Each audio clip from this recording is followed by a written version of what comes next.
We are very much challenged here at Stanford, as grad students and, medical students everywhere. I think it's just difficult to be a medical student regardless, an immense privilege.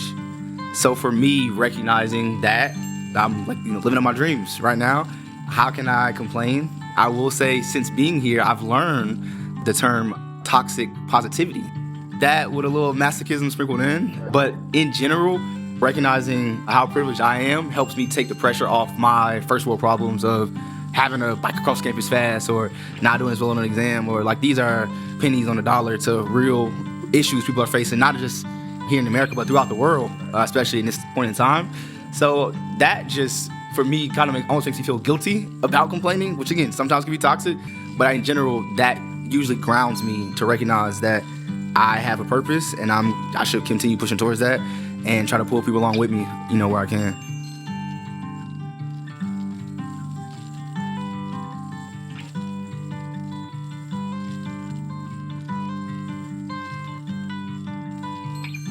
My name is Johnny Powell. I'm a member of the 2023 Knight-Hennessy cohort and a first-year medical student at the Stanford School of Medicine. I imagine a world where nobody has to worry whether other people care enough about them to support their health and social needs.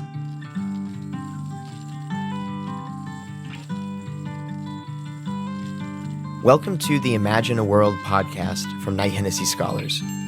We are here to give you a glimpse into the Knight-Hennessy Scholar community of graduate students spanning all 7 Stanford schools, including business, education, engineering, humanities, law, medicine, and sustainability. In each episode, we talk with scholars about the world they imagine and what they are doing to bring it to life. Today, we're speaking with Johnny Powell, a first-year student at the Stanford School of Medicine. During our conversation, you'll hear Johnny's experience being the first in his family to attend an Ivy League school, choosing medicine as a profession, balancing grit with grace, and so much more.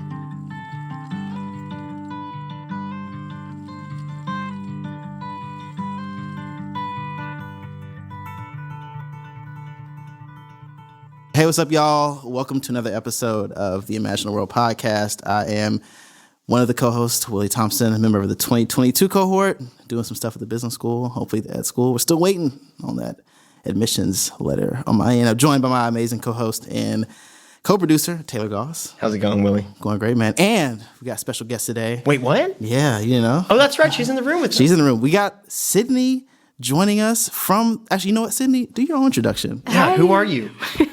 Hey everyone, my name is Sydney. I'm a first-year PhD student in electrical engineering and part of the 2023 cohort. I'm really excited to be one of 2 first 23 cohort scholars to be featured on the podcast today. Yeah, Sydney's part of the growing and budding team for the Imagine World podcast. So Taylor and I don't do everything by ourselves. There's no way we could. Oh, God, no. Yeah, glad we have Sydney. This podcast would fall apart without the team. Oh, 100%. So glad to have Sydney on today. You'll be hearing her voice throughout the episode.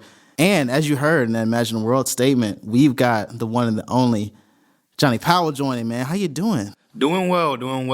Really excited to be here. Excited to hopefully share some insightful things with the group. Undoubtedly. You're sitting here looking real doctory in your scrubs. I know, in the scrubs. Yeah. What company scrubs do you use, by the way? I use the Uniform Factory Setting versions they gave us for free during our opening days orientation. I will say, if there's anyone listening out there that wants to sponsor a budding medical student, I take offers. Yeah. Do you have a favorite color? Favorite color of scrubs or Yes, in general? of scrubs. Yeah. I will say someone sent a promo code in our group chat, and I saw some olive green ones that Ooh. were kind of smooth. Okay. I didn't purchase them because they were expensive, but yeah, that could be nice. How much do scrubs actually run you, though? Like how much? Great question. Upwards of 100 for a set, depending on, the brand and the fit. Okay. But I will say, from what I've been told, some of the higher brand or more expensive scrubs really do fit comfortably. Okay. I've actually seen a third-year med student play basketball, a full IM game, in scrub pants. In scrub pants. Intentionally. Not even scrub shorts. Those don't exist, but scrub pants, full That's game. wild. Wow. That's so cool. I didn't know that you could play basketball in scrubs. I've never seen scrubs in that setting. High tech. I think last time I saw a scrub, he was, sitting in the passenger side of his best friend's ride.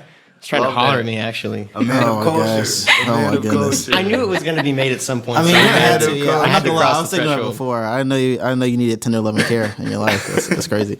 Well, actually, I have one quick question on the scrubs. This is Okay. probably the final question Yeah, for scrubs right now. Let's do it. How long do scrubs last? Like, how often are you changing scrubs? Are they like jeans? Are they like dry fit? Like, what's going on? Well, there? yeah, this is my second quarter of medical school. Okay. And I received the scrubs that I'm wearing again for free. Nice. At the beginning of last quarter. Okay, and you've never washed them? I wash them after each time I wear them. Oh, and I good. assume other people do as well. You wash them every time you wear them. Yeah, Okay, I like all right. normal clothes. Okay. To that point, I would say that last quarter we had anatomy. Okay. We dissected cadavers or Oh, yeah. dead human Oh, beings yeah. for Dead bodies. 6+ hours a week. Wow. And there were some bodily fluids that got on them. So Yeah. we ensured to wash them after every wear. Right. Oh, interesting. You don't have an extra pair? They give us 2 pair. Okay. Two sets. Okay.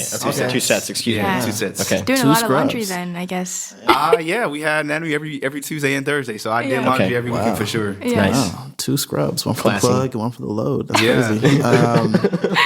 A lot of references today. Wow. Culture grew. We got to get them all out at the top of the episode. Yeah, because they're probably not gonna make it throughout the episode, so I Right. really got to get these jokes off before we started. But anyway, Johnny, so glad to have you here on the episode. You already have this very evocative "Imagine a World" statement, but before we talk about the world you imagine, let's talk about the world you were born into and have experienced thus far. So, For sure. for folks who are listening, where are you from, and what was your journey here? Yeah, great question. I will say I was originally born in Petersburg, Virginia. My father was in the military for over 20 years. I retired lieutenant colonel. My mom was a high school teacher. So I was born in Virginia, but lived the first years of my life in Charlotte, North Carolina. And after my parents divorced, actually spent the rest of my life from like first grade up through in Greensboro, North Carolina. Very proud of where I'm from. Shout out through 6. All right. All right. To that point, It's like I'm done. That's it. I forgot the rest. I forgot the rest. But yeah, no, I went to public school, K through 12.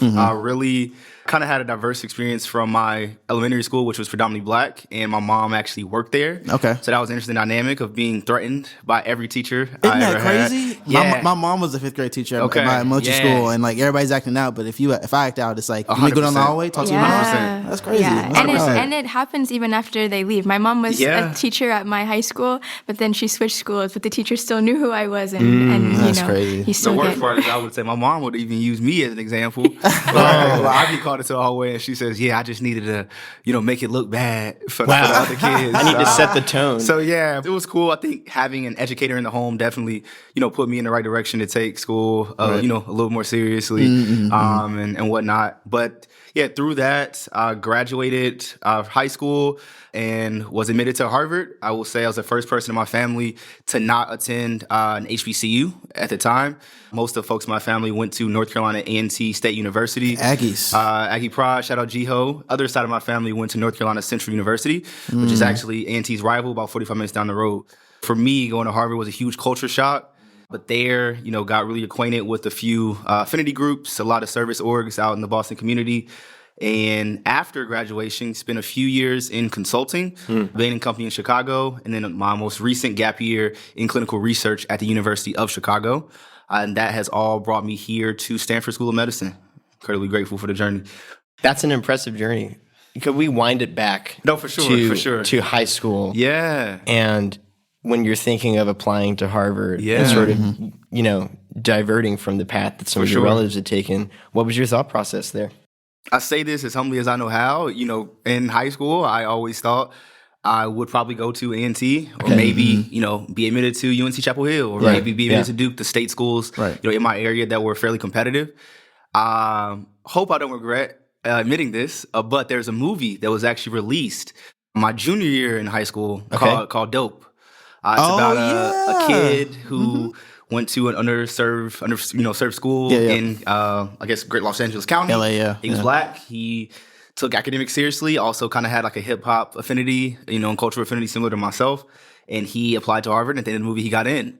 And I literally watched that movie before my senior year. And after I watched it, I decided that I should take the SAT again and apply. It was the only Ivy League school I applied to. And by the grace of God, I got in. And that was, all she wrote. It's very dope. Literally. Yeah, Literally. This movie. It's got I hope they can hear the snaps. Oh my gosh! Yeah. It's got Shamar Moore in there too. That's a good movie. Young Shamar Moore. I will say, leading up to that though, like I was like number one in my class during my senior year, and Talk your talk. class president, and involved in my church home, played football, ran track a year, quiz bowl, my little nerd, Well-rounded. nerd group, Yeah. Renaissance So I man. will say, you can't wait for anyone out there. You can't wait till your senior year and decide to, have a competitive application. I will say I was fairly well-rounded before, but that was the motivation to really take a path much different from the rest of my family for sure. Yeah. Just curious, being a musician, and you mentioned your affinity for hip hop. Yes. Who are your people? I'll say top 5. Oh, we're getting to top 5. Wow. Is it top All five? right. Well, actually, no, I too don't late. know No, if I you've said- already Sorry. committed. You've already committed. Locked in. Okay, top 5, no order. Cole, J. Cole. I'm from North Carolina. You Been kinda listening to gotta him do that, yeah, that's Sixth fair. grade, before he was big. Right. OG fan Okay. here. Hove, Jay-Z, the GOAT. Debate that with your mama. I will put Nas and Kanye in there personally. Okay. And my 5th actually rotates. So I'm not Okay. going to commit to anything. It depends my kind of age range. I feel like it's Okay. evolved the past 10 years. But those are my 4 bread and butter. If I'm feeling unlike myself, I'll always go back and listen to those kind of core projects. Okay, that's bread and butter. Who's the pickle? Who's 5th? Yeah, again, it rotates, man. But I know it's rotating, but someone's So sitting in the chair right now. That's I've such a been on great the R&B question. wave. I've been on the R&B Yeah. wave Okay, recently, okay. to be honest. Rap song, if you want to go that way, that's You know cool what too. I mean? Yeah, a absolutely. little Giveon. Okay. Okay. All right. A little, you know Yeah. what I'm saying? Some of that. But, Drake is in there at times. He's very popular. I always have my little gospel fix every now and again. Okay. So it rotates, for sure. It rotates. Well, cool. Well, aside from the music, and I appreciate that diversion to the hip hop. Thank you, Taylor, for that. I very much enjoyed that top 5 list. What is and honestly, hearing you talk, I know you went to Harvard. You sound like a Morehouse man, You sound like a Renaissance man. But I'm wondering for you, what was the communal feeling about you applying to Ivy League and then choosing not to go to an HBCU in terms of just like your experience? Because I can imagine that can go a number of ways. Just given what I've experienced personally as an HBCU grad around like how seriously people take sort of legacy and lineage when it comes to attending an HBCU. No, for sure. I think growing up, my family was incredibly supportive. And I think for me, doing my best in school, it opened opportunities that maybe weren't, available for other folks previously. And I didn't get a lot of pushback from anyone in my immediate family. I think we were all just incredibly shocked that I got it. And I will say, for what it's worth, I have a younger cousin. We're about 18 months apart. Went to the same high school. She also had a really competitive application for college, and she went to A&T. And she got the same scholarship program that I, had at A&T. So in a way, I feel like I've been able to see what my journey, may have looked like through her. Right. Albeit we have much different interests. She's currently about to graduate law school at UNC Chapel Hill. Hey. Shout out Claire. Good for her. All right. But seeing her transition and doing what excelling and prospering and being nurtured at A&T, I think really did set her up for success now for the rest of her life. And then me having kind of my own unorthodox journey up in Boston. Speaking of Harvard, I remember you were an excellent introducer last fall when, through Knight-Hennessy, we had our McMurtry leadership lecture, and you introduced Dr. Anthony Jack, who wrote the book The Privileged Poor. And I loved what you said in your introduction about your experience at Harvard then, and was wondering if you could talk about that and, whatever you want to share with our listeners about your journey there. Absolutely. Great question. Incredibly loaded question. Yeah, it's a lot. For the sake of time, my quick spiel, I think that Harvard is a very unique place. I think I was actually listening to a podcast, ironically, earlier today, where the person said it is where the sharpest elbows meet the sharpest minds. And by sharpest elbows, meaning privilege, influence, power, etc. And I think for me, being a very naive public school product, I was very much kind of thrown to the wolves. My first quarter felt very much out of place. With that being said, it is a very transformative place. That phrase became cliche. Our dean at the time would always say transformative education. But I think it truly transformed my life in terms of my exposure to folks in different backgrounds, opportunities to travel abroad, etc. To answer your, Sydney's question a bit more directly, I think the culture shock on campus, just folks coming from, again, all over the world, folks, again, different socioeconomic statuses, it does present a really unique juxtaposition where for me, I was forced to reflect deeply on like what was important to me, why I was there, albeit overcome some insecurities regarding my academic background. But ultimately, I think through this reflection and commitment to different orgs and projects and community, organizations, I was able to find that I really do just like helping people. Yeah. And I really do like helping people that oftentimes look like me. So I think having that chance to support, peers, friends, mentees was really rewarding and also helped lead me closer to medicine.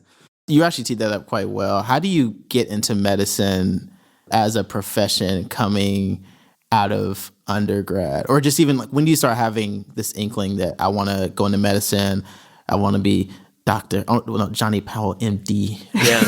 That's such a good doctor name. It really is. It's like a TV show. Yeah, that's what I'm saying, man. It could be a TV show. Okay, that's ours now. No one can take that. Yeah, great, fantastic. Yellow I Booster. guess ours and Johnny's. Right. Yeah. Great question. I think it probably is a little bit different for everyone. Okay. I have heard stories from friends, peers, classmates around the kind of journey to medicine, whether it be through, an illness that they suffered as a child or something they witnessed, a family member suffer through or a unique research opportunity. I will also say I think medicine is evolving to be incredibly broad and inclusive, to not just be the strict clinical provision, but the research, the health policy, the healthcare access, health equity. There's so many kind of lenses. For me personally, growing up seeing illness in my family, that being everything from heart disease, clinical depression to Alzheimer's, definitely left an imprint on me to want to serve, build community, learn more about the hard sciences and why these things were happening to folks that I love. That being said, medicine is an incredibly arduous commitment. And being in undergrad, seeing a lot of my friends secure internships and ultimately full-time roles in very profitable industries definitely made me reflect deeply on my earnest interest in committing to 10 plus years of training. Right, yeah. To that point, that is what led me to my brief detour in consulting. Okay. And while I was fortunate enough to be staffed to social impact projects, pharmaceutical projects, I really felt like I missed that intimate engagement with folks in need. That led me back to medicine. But I think if I had to call out key moments, it would be, my family experiences, some of my leadership experiences in undergrad of just kind of corralling groups and, medicine's a team sport. And lastly, my last gap year in clinical research can truly reaffirm that I want to be a physician. I worked at UChicago with a lot of folks on the South Side who, were incredibly underserved in terms of their health and social needs. Sure. It definitely made me realize that I have a privilege to support others in many unique facets, using medicine potentially as a platform for other social work as well. I see. And so what it sounds like is there was an inkling towards medicine, and it is quite lucrative consulting, it sounds like sort of consulting was where you initially sort of parked your career interest just, for honest purposes, because it's a very lucrative field and there's a lot of privilege comes with it? Not that alone. Okay. Great question. I got that question quite often during the med school admissions process. Okay. And I think consulting very much did teach me a lot, about work planning, teamwork. We joked at the beginning of the session, but interviewing, synthesizing information, Excel skills, kind of a given. But I'm very grateful for the experience, 100%, and I wouldn't change anything. I will say me not knowing what I wanted to do in my gap years, but knowing I wanted to do something just to explore life before committing, again, back to 10 years of training. I see. I weighed the option of doing research, what a lot of folks often do, which I did in high school and college, service work, which I did in high school and college. Right. So why not do something different? And I'm grateful for it. I think it's made me a much more well-rounded professional. Yep. A lot of the softer skills you kind of learn. Sure. Yeah. It was huge. It was great for my growth personally. And again, being on healthcare, social impact stuff while I was consulting kind of helped me stay close to my interest in medicine. Yeah. I would say consulting is a good place, because what I'm hearing is that it was a good place for you to figure out, with certainty, where you want to go next. For sure. And consulting is a great place to find your next job. For sure. No, for sure. For sure. You've mentioned offhand a couple of times the leadership and service activities that you participated in college. I know a big one for you was the Harvard Black Men's Forum, Correct. right? Would you talk about what that meant to you and why you spent so much time in that organization? I think that, marginalized identities need space to vulnerably share their lived experience, to uplift one another. And I think regardless of what backgrounds you bring to a place like Harvard, it's probably going to be a little bit humbling. Even friends I know who went to the elitist of elite boarding schools pre-Harvard still in offhand conversations would share some of the insecurity they even felt on campus. So I think for folks similar to myself, we benefited from having a space to talk about, everything from microaggressions to sending money back home to, the basketball game, like sports, like just general stuff. So that was huge to me. I also will say having a chance to lead a few organizations in high school, it let me see what leadership can look like. And I think equally as strong, seeing what the absence of good leadership looks like really did push me to want to do my best and through the org. I served as like brotherhood chair my sophomore year, then president my junior year. But I think in both of those roles, I wanted to do my best to make the organization the best I thought it could be. And I think that kind of lens or approach can be contagious for other board members. And I don't know, it definitely became my identity in the second half of my college career. Okay. But I think I wasn't as intentionally seeking that initially. I kind of grew into it in a sense through my own need and my affinity to serve others. Yeah. This might be a big question, but in a nutshell, what do you think good leadership looks like? What did it look like for you at that time? So Harvard, and similar to my experiences here at Stanford, just a wealth of opportunities available to you. That can be everything from corporate recruiting to research to, social impact projects in the community. And you're being pulled in so many different ways. It's hard to convince people to give their time to one specific thing wholly. So I do think other folks who, I worked with through my terms, were being pulled in a lot of different directions. And I recognize that struggle that I probably would have, reacted the same way as them at the time. So for me, leadership looked like serving the interest of the group to the highest capacity. And that ultimately boiled down for me to active programming to build that community and rapport amongst the group. Everything from, resume workshops to Wednesday wing nights to, parties to intimate forum discussions about things like gerrymandering and, like I said, microaggressions and everything, but just having those spaces to really connect with people. The second pillar I would think is service. I'm very proud to say under my term, my humble brag here, we expanded the after school program from 1 school to 3 schools. That was huge for me to expand our reach. We were incredibly privileged to be at Harvard. Why not share our access information with youth, locally? And then lastly, I think was just collaboration with other orgs. I think the undergraduate communities at Harvard can be a bit fragmented because of the so many opportunities, people being pulled in different directions. For us, collaborating with other groups and just kind of creating community broadly, not just within the org, but recognizing our privilege as Black men to help other folks in our community as well. I love it. I love it. I mean, it's very clear. I think this ties into your Imagine a World statement that you personally very much care a lot about people.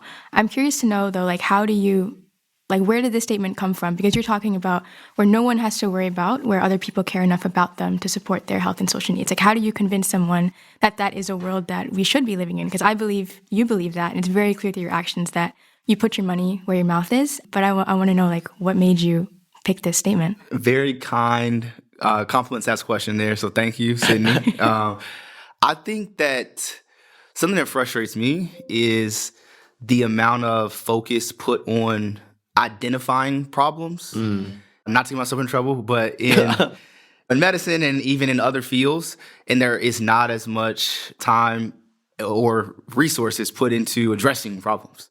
So when I say other people have to worry whether other people care enough about them, we take something as blatantly obvious as disparities in maternal mortality, amongst Black women, right, who suffer much higher burden in childbirth and death and issues after birth than women of other races. That is well documented, even across socioeconomic statuses, still well documented. But, what are we going to do to solve that? Similarly, we know, folks who live in poorer, often more diverse areas, communities, have poorer options nutritionally, have poor schools, right? We know these things exist. So for me, I, having access to really privileged spaces, wonder why we aren't addressing them. We could talk for hours about that, but I sometimes am frustrated by what feels like maybe a lack of empathy on folks. And, I recognize a lot of these decisions and a lot of ways that time and money is earmarked for, different uses is very complicated. So not for me to be, hyper judgmental and critical to not understand, but I feel like there is room for growth. And I wonder if people, speaking broadly, cared more then other folks would feel like their needs were being supported a little bit more. Speechless. That was so good. So to that point, if it has been well documented in a number of other sectors and industries around like an empathy gap when it comes to professions, I feel like medicine can definitely be a case study for that. What in your personal experience has given you perspective and strength about what it takes to fill the gap? I don't know if I am capable of answering that wholly. Like, I think that I'm not, again, trying to maintain my humility here. Like, from a young age, I'm just like helping people I don't know. I think it's fulfilling. It never gets old. Getting new shoes gets old. Getting a new car, going to a fancy restaurant, all these things. Helping somebody never gets old.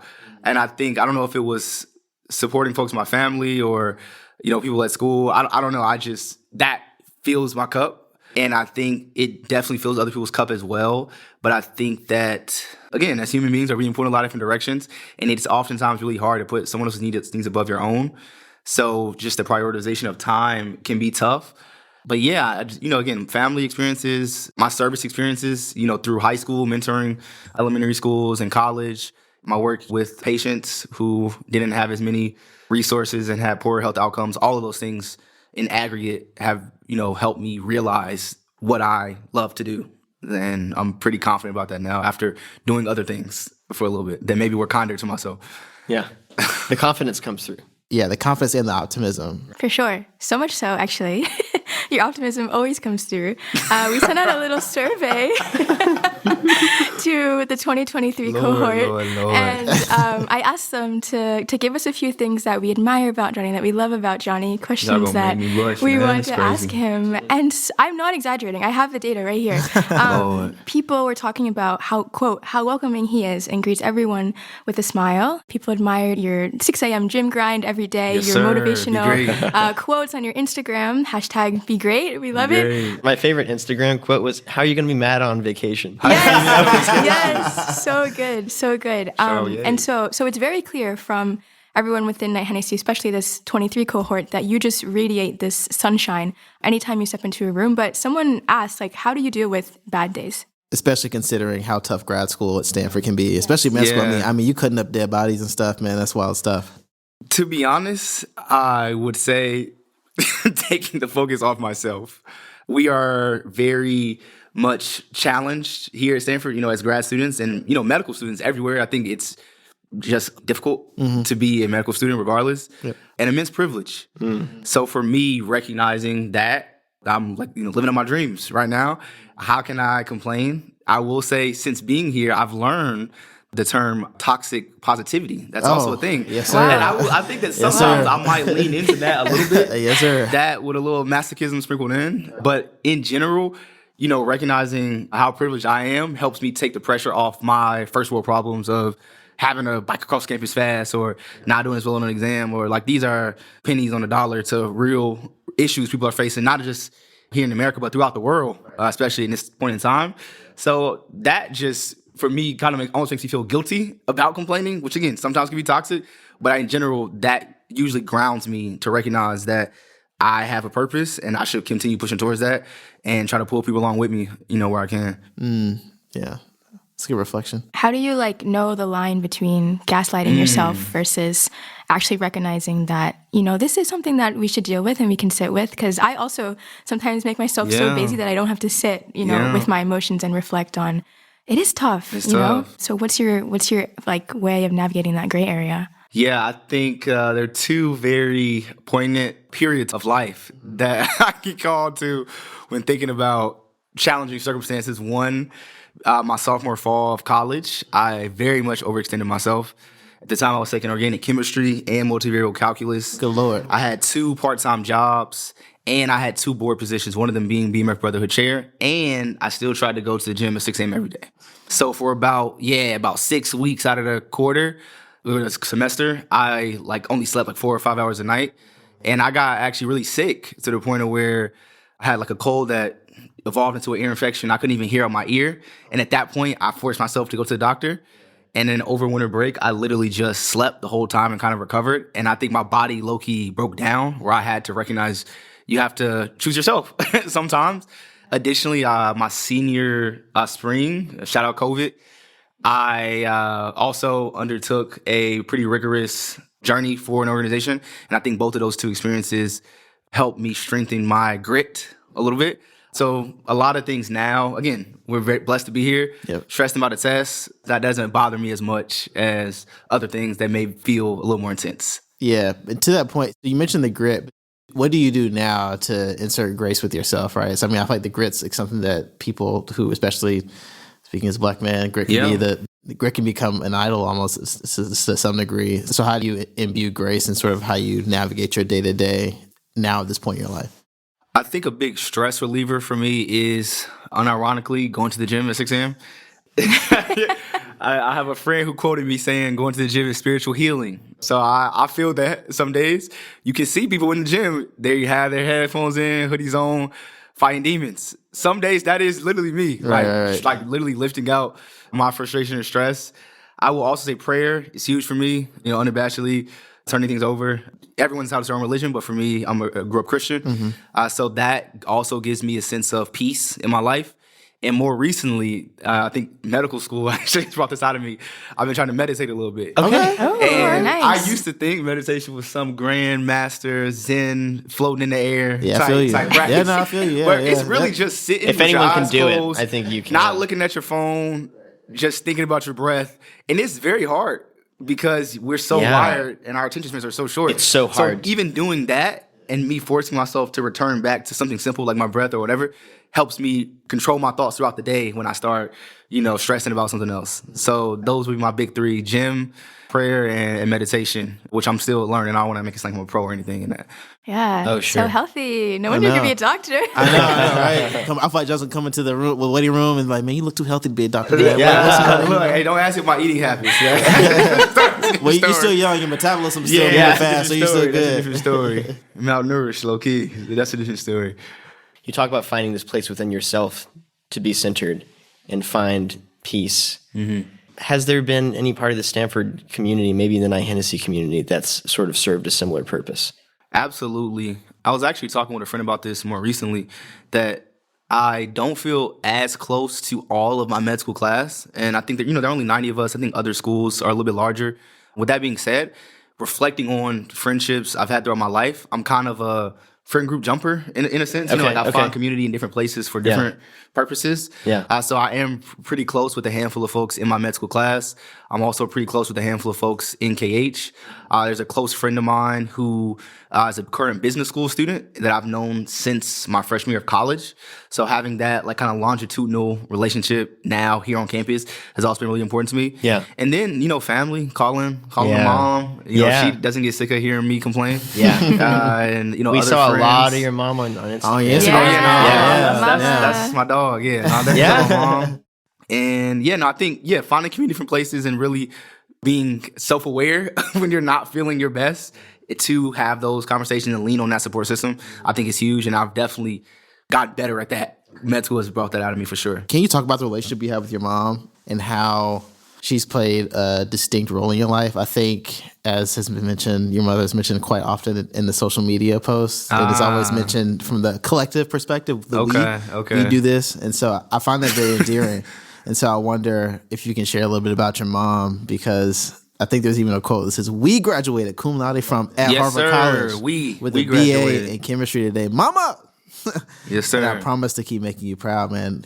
Graduation cap emoji, heart emoji, in case folks are wondering about the non-tech stuff. But so tell us about your mom and how special she is to you. Yeah, she is my light, my rock. Like I mentioned before, my parents were divorced and I was young, so I grew up with her.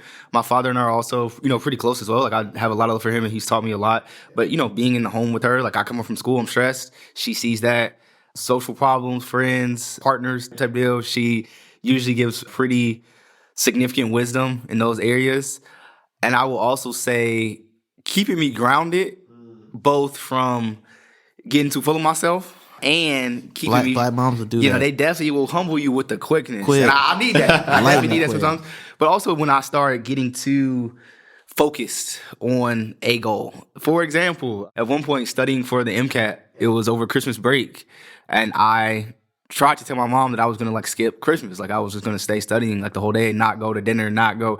She wasn't having that. I already know bad idea. Yeah, she was having that. So for me, like her, helping me keep check of what's important. Being at my little cousin's graduation, in a few weeks, being at other families' birthday parties, those kind of things, and maintaining relationships for people who have poured into me, I think is incredibly important. And yeah, she's just kind of a conscious little angel on the shoulder, keeping me on the path I need to be on. So much love for her. Can't really say more than that. Yeah. Oh man, That's beautiful. Beautiful. shout out to Johnny's mom. Shout out to my mom. Oh my gosh. Is Miss Powell or Miss Powell, Miss Tia. Miss Tia. Miss She's Tia. gonna be laughing when she hears it, for sure. I mean, For because sure. of her, we have you, so we're I grateful know, to her. exactly. Amen.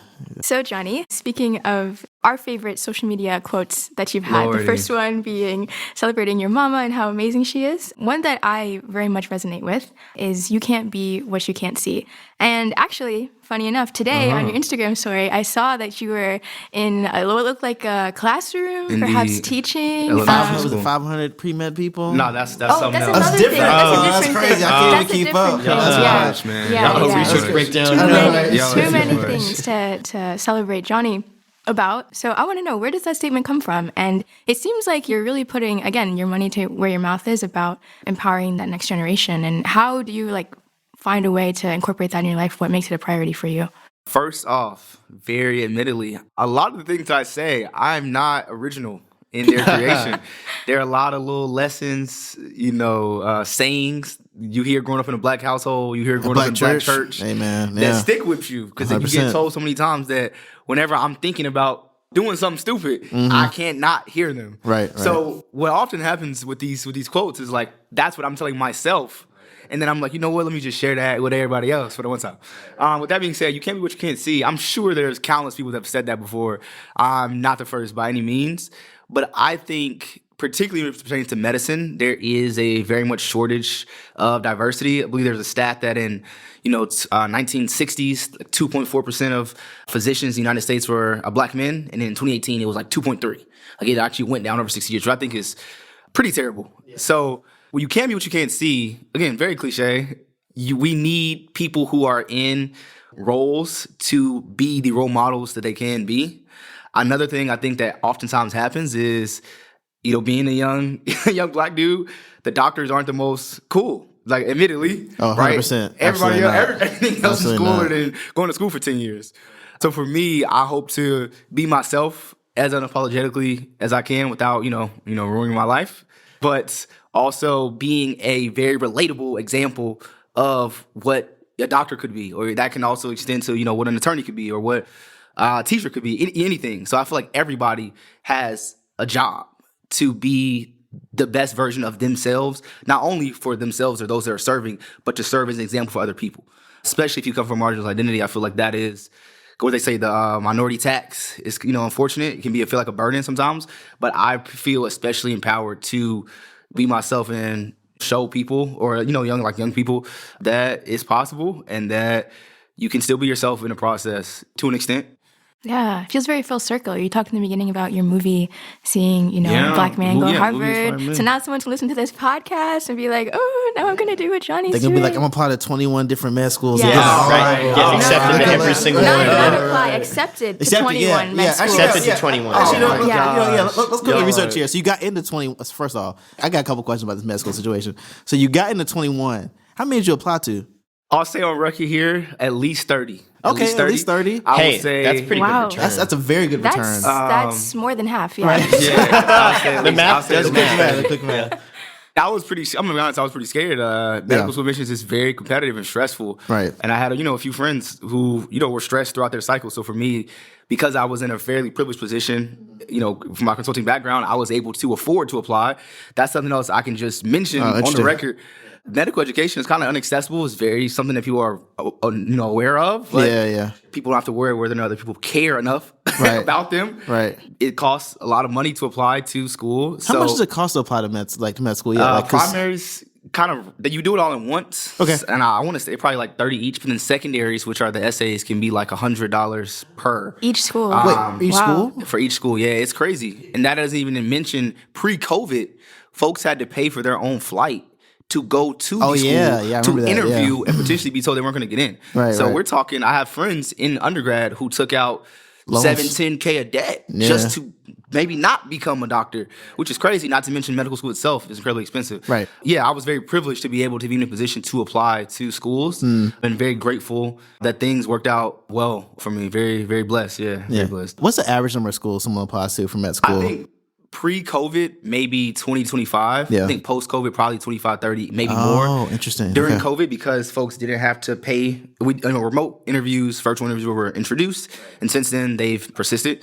So for that reason, people can apply to more schools, assuming they can actually attend more interviews because they don't have to pay for flights to go around. I think additionally, because we experienced a global healthcare crisis, more people were inspired to pursue medicine as a career. Yeah. So the last few years, I think more people have been applying to more schools, which is just a positive feedback loop where it's making it more competitive and then more people are even applying to more schools. So I think that number's probably risen more recently. So as we're taking the plane down in this podcast episode, Sir. we like to ask everyone a little bit about one key part of their application process. Everyone that has applied to Knight-Hennessy had to give improbable facts. For most people, including myself, it was like the thing that I spent the most time on, probably. Interesting. Okay. Yeah, for me at least. No, I love that. Did you spend the most time on that? Yeah. Where'd you spend the most time on your application? Actually? Yeah. I think maybe the work activity section. Okay. Which sounds kind of You're a busy Just man. 'cause I you get it, did so much. Yeah, he had to pick. He was like, oh, which ones do I include? Yeah, I'm not gonna say anything more. Y'all are trying to boost, y'all trying to gas, but that's what I was stressed the most about. Okay. But when you got to that improbable facts session, how did you think about answering those questions? Yeah, great question. The prompt on the KH application, I believe it reads things about you that other people wouldn't believe but are actually true. Sure. Yep. So I took Well that to remembered. heart. Well, hey, look, man. Yeah. Because look, was it Vidal who put us on the spot with the KH? Yeah. With the KH leadership things. They all asked us to quote the KH charter. Yeah. Could y'all quote the KH charter, by the way? Like, What do you mean purposeful charter? leadership. Oh, yeah. And I definitely tried to align my application with those as well. Like Okay, that sure, criteria. But I think for the improbable facts, I tried to think about, what makes me unique. Yeah. Like, Yeah. whether it be travel experiences, whether it be extracurricular interests, racial, ethnic background. Like Sure. I tried to think about Yeah. what wouldn't believe potentially Okay. about me. And Okay. that is the approach I took, while also trying to provide breadth and not say the same thing a different way 8 times. So I Sure, tried to have yeah. 8 different answers. Yeah. Okay, so of those, would you be willing to share any of them? 1 or 2? I will say on the portal, you can have them hidden or Yeah. Did you hide yours? One of them I hid. Oh, okay. One of them I hid. Well, would you like to share? would you them? unhide it? Nah, I'm not going to share that one. But the other Wow. ones that I believe Wow. are still unhidden, you probably can still see. So We're checking right Yeah, now. I'm to trying to pull it verify. right now. I'm pulling it Okay. up right now. Yeah. I believe one of them was I helped a nonprofit pursue $3 billion to combat gun violence in Chicago. And I was again incredibly blessed. My first project at Bain was a pro bono project for a Chicago-based nonprofit. So really helping them size their funding to address the entire at-risk population throughout the city and kind of scale up their operations across the different neighborhoods that were at risk. That was really rewarding for me to see what impact at scale might look like. But I feel like $3 billion is a huge number. And for me to be able to say I help someone, size that and pursue that is pretty unique. So that's one that comes to the top of my head. $3 million to solve gun violence. That's a lot of money. Is there anything else that comes to mind for you in terms of just improbable facts? I like that story, and I feel as if there's something else that could be helpful to folks. Yeah, if my memory is serving me correctly, there was an improbable fact around my experience doing a program for mentorship of high school students in Japan. Okay. And this program was really unique. I spent 1 week in 4 different geographic locations throughout the country at 4 different high schools throughout Japan and stayed with 4 different host families. Oh, wow. We came in a few days earlier to Tokyo for kind of pre-orientation and then post-orientation kind of wrap up as well. So I was there for a total of about 5 weeks. But through those experiences, I had one really noteworthy one with, I believe, my host brother and the 3rd family I stayed with, who suffered through an hour-long commute with me each day, one way to school. And through those conversations, me being the passive-aggressive, inspirational, seeking person I am, forced him to answer questions about his life and interests and goals. And through those experiences, he also found an affinity for healthcare and medicine. And this is my last humble brag. Y'all got to chill on me because people are going to hate me. But I got a text around, I want to say this was, let me check the date, about a year after I left the family, came back to the U.S. and whatnot. And it was from my host father on Instagram. The third host father. Host father of your dad, the, you know, of the on kid. host father side, yeah. Yes. He said, "Hello, how are you? My son Taichi decided to be a medical doctor, and he began to study hard like you." I said, "Hi, I'm good. That's amazing. He will be a great doctor. I'm very proud of him." And he said, "You influenced at least one student in Japan." I said, "He's very smart and will be a great doctor." This is my humble brag. I hate myself for sharing this, but it says, "We were very lucky you stayed in our home so Taichi could find the significance of life." Oh, And that's that so actually really did almost bring me to tears. Yeah. And I think I shared that as an improbable fact on my application that I, pushed my host brothers to pursue medicine. The most ironic part is that I got that message in like 2018 when I was, I guess a junior in college. Right. And if he went to medical school then, he's a doctor now, and I'm just now starting. But that was huge for me to just experience Eastern culture and have a really intimate relationship, again, through the hours of suffering of intimate conversations we had every day. But if you are listening to this, much love, proud of you, Taichi. And it was huge. That was huge. And that's something so that I lovely. feel like no one else will believe, but Yeah. it's true. Yeah. Got it on wax. I'll take your word for it. Right. Yeah, I believe it. Okay, well, this has been so fun chatting with you. We have one last question for you, and that is, what advice would you give to anyone who is applying to Knight-Hennessy? Yes, I think it sounds cliche, and a lot of things I do sound cliche, but that's just fair. You should really just reflect on who you are and what is important to you. I get a lot of questions around like qualifying, statistics, GPA, all these things, and I do recognize a lot of those are important for any fellowship program, any scholarship, any grad school application, regardless. But I think Knight-Hennessy is incredibly unique because they are explicitly on the website looking for service-oriented leaders. So you need to reflect on what service experiences you've had, why they're important to you, what leadership experiences you've had, why they're important to you. For what it's worth, I was lucky enough to get connected with someone in KH through a mutual friend during my kind of application cycle. And I actually asked him straight up, going into my application, going into interview stuff, should I try to share stories that are really like powerful in the traditional sense of like, me helping pursue $3 billion in funding, $1 billion in funding, right? Or should I share the more intimate, smaller scale interactions? For example, me mentoring, Haitian kids in Boston who are like fifth graders with after school math. Which of those should I prioritize, in my interview, in my application? And he said, the ones that are most important to you. And through my application, I very much highlighted those small level, little things like pushing wheelchairs at a hospital on Saturdays for 8 hours for free, like volunteering. Like those are things that I actually like to do. Right. So I think for me, KH maybe could see that, but I will say, I don't feel like it's a status competition of who has the most impressive accolades. Like really, are you service oriented? Are you a leader? Highlight those things and pray on it, and it's going to be what it's going to be. So that would be my best advice. Beautiful. Thank you so much. And also, shameless plug, if anyone has questions, come to our info sessions. Yes. For the applications. You can sign up on our website. Huh? Yeah, I know. I feel like I have to say it. But thank you so much, Johnny, for speaking with us today. It was so fun. We're honored to have you as the first 2023 cohort to be interviewed on our podcast. I feel like you were by far the most highly requested cohort interviewer. And yeah, I had a blast chatting, so... I had a blast as well. Thank you all for having me. Shameless shout outs to my family. Love you all. My friends. I don't want to get specific because I'll leave someone out. I like to thank the Academy. The rest of my village, but I would not be where I am today without everybody surround me. So I'm just so grateful, honored, and privileged, and hope to pay it forward. Lift as we climb. Yeah, man. absolutely. It seems clear that you are. It's really cool to see how excited folks were to have you on the podcast and how much love you have in the community. So it's an honor to know you, and we appreciate spending some time with you. Yeah, man. I'll probably close this off with a cliche. People have heard that it takes a village to raise a child. It does. It takes a village. It takes a village. It takes a village, and so we're glad that you're part of this village. Although you're not a child, we're grown, but still, This grown village. It's a grown village. grown It's a village. grown village. But yeah, glad to have you part of our village here. here at Knight-Hennessy, and so glad to have highlighted your story, man. So appreciate it, man.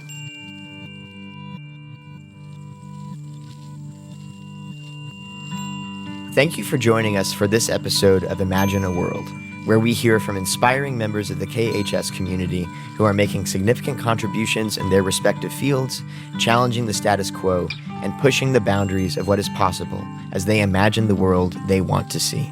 This podcast is sponsored by Knight-Hennessy Scholars at Stanford University, a multidisciplinary, multicultural graduate fellowship program providing scholars with financial support to pursue graduate studies at Stanford while helping equip them to be visionary, courageous, and collaborative leaders who address complex challenges facing the world. Follow us on social media at Knight-Hennessy and visit our website at kh.stanford.edu to learn more about the program and our community.